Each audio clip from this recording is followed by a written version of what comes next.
What's going on, YouTube? It's your boy Swisher coming back at you. You know what I'm saying, with my own thoughts on the last few videos that I've seen. Which is my boy Sticky Layer, my boy Ray, and my boy Ray Rays. Now, I'm so glad my boy Ray Ray, did that video because I was busy earlier and I was just sitting back thinking to myself. People talk about the Browns, but the Browns got some solid players on this team that know that they're not headed anywhere, and yet they're committed. As much as I like Dwayne Brown, as much as I respect Dwayne Brown, I can't respect this. And Ray Ray pointed out a crucial point. And this is why I say great football minds think alike. You know what I'm saying? Because Joe Thomas, he came up in my trade, and one of the, I ain't gonna say videos, but he came up in trade in that trade thought process. You know what I'm saying? I just thought it would be too absurd to go through. So, you know what I'm saying? Hey, like I say, y'all know how my philosophy is on it, when it involves trade, But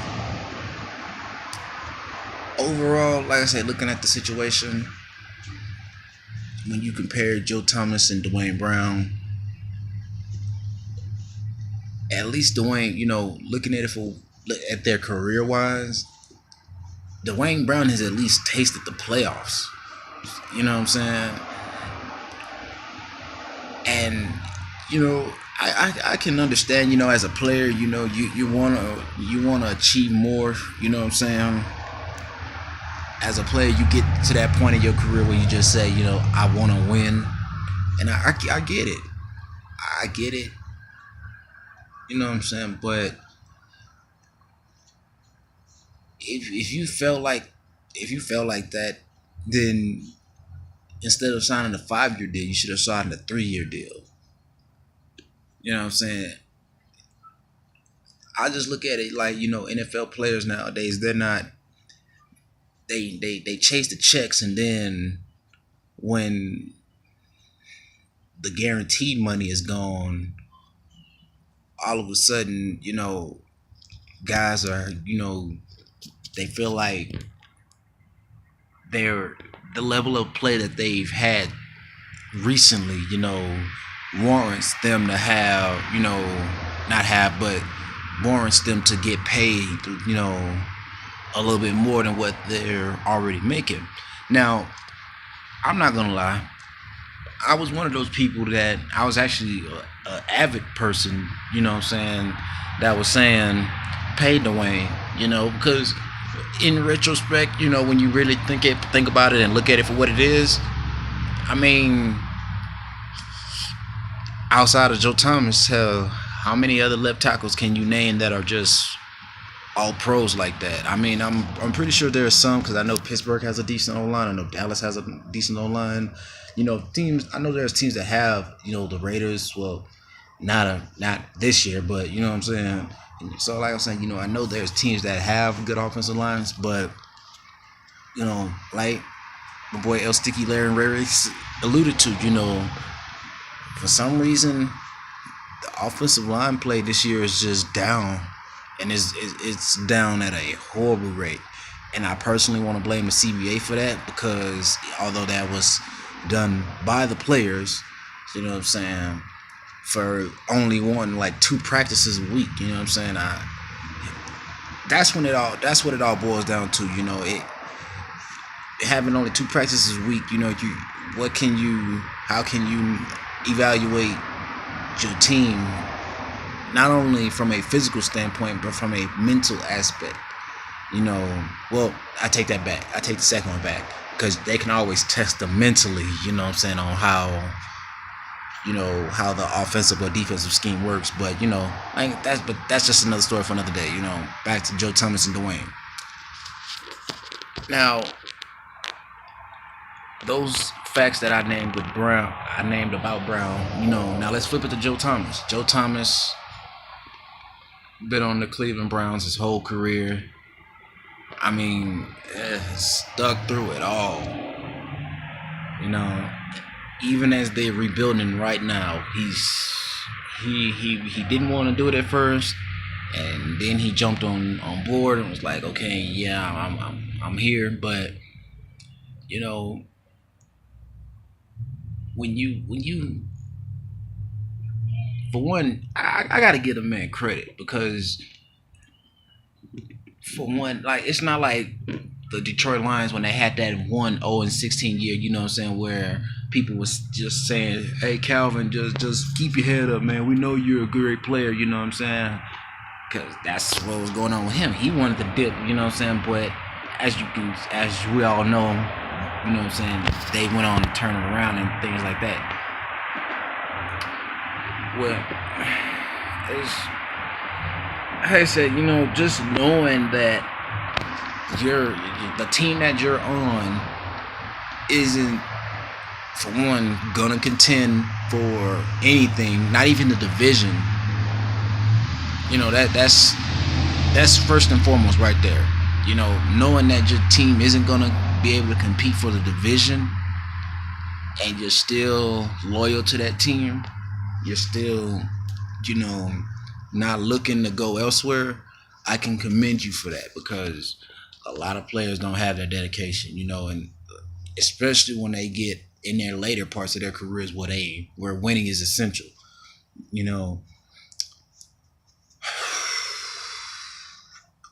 Oh, I mean, like my boy Ray Ray said, I would welcome that trade. You know what I'm saying? I really would.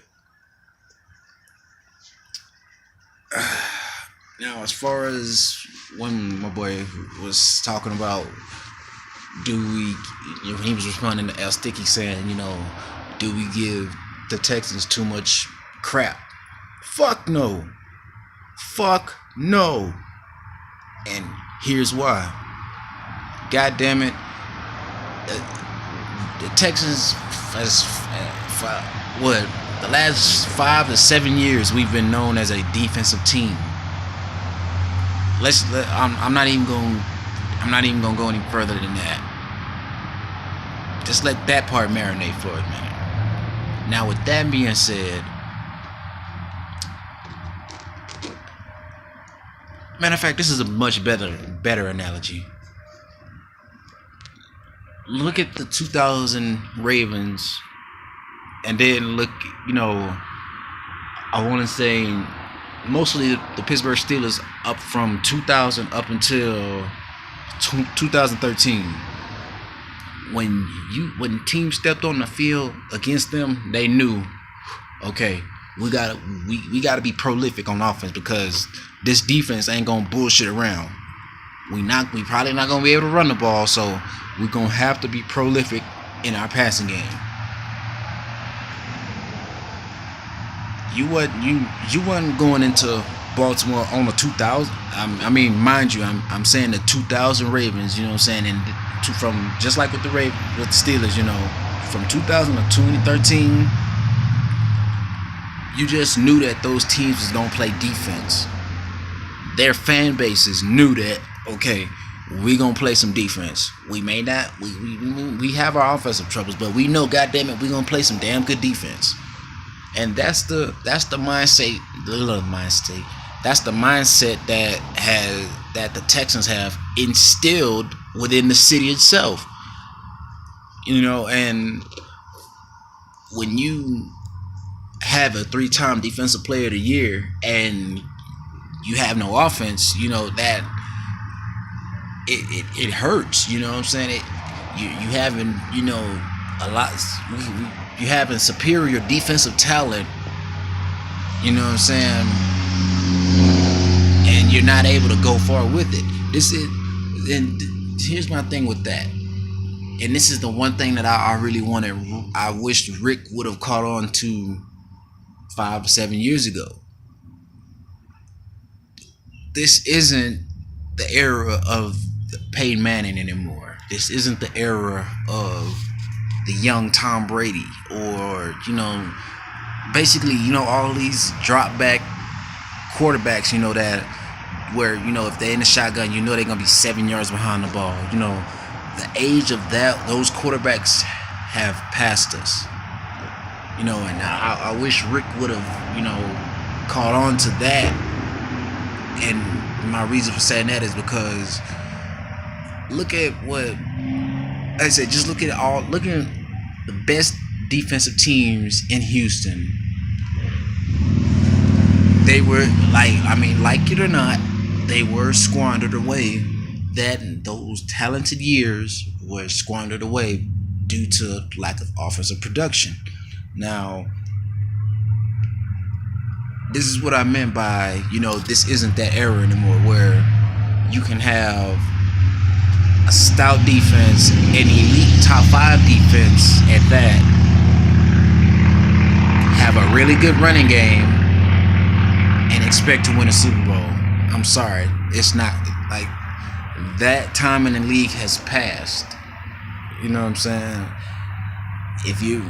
I feel like any GM, that's still looking at it like that, you're basically a dinosaur in the game. And now, don't get me wrong, dinosaurs amongst humans can be considered dangerous. Don't get me wrong, don't take that the wrong way when I say that. You know what I'm saying? But y'all basically get the gist of what the fuck I'm talking about. At some point you got to catch up with the times. And I've been saying it for multiple years. If we got us a quarterback with athletic ability, we would be straight. Now, I find it's funny that we embrace Watson so well, but everybody was ready to say fuck Vince Young, and I, as a Houstonian, a proud Houstonian, that never sat well with me, and I being a Houstonian, I had the luxury of watching Vince, when he was at Madison High School. I had the luxury of watching him when he went to the University of Texas. You know what I'm saying? There was nothing that I saw in his game that didn't, that wouldn't have made him a great NFL quarterback. Now, again, I personally think he got screwed by the Titans and Jeff Fisher. You know what I'm saying? And we all know how the league works. When they want you out, they're gonna get you out. And like I said, that's another topic for another day. That was just one body blow that I've never recovered from, really, to be honest with you. You know what I'm saying? Y'all can say what y'all want, but had the Texans taken Vince Young over Mario Williams, first things first, yes, I do believe we still would have gotten JJ, because Vince would have had his young growing pains, which would have benefited to us, because not only would we have gotten a quarterback, but we still would have JJ Watt. Now, again, hey, that's all speculations and all that, but I'm coming up on 14 minutes, man. Y'all let me know what y'all think in the comment section below, and I'm out.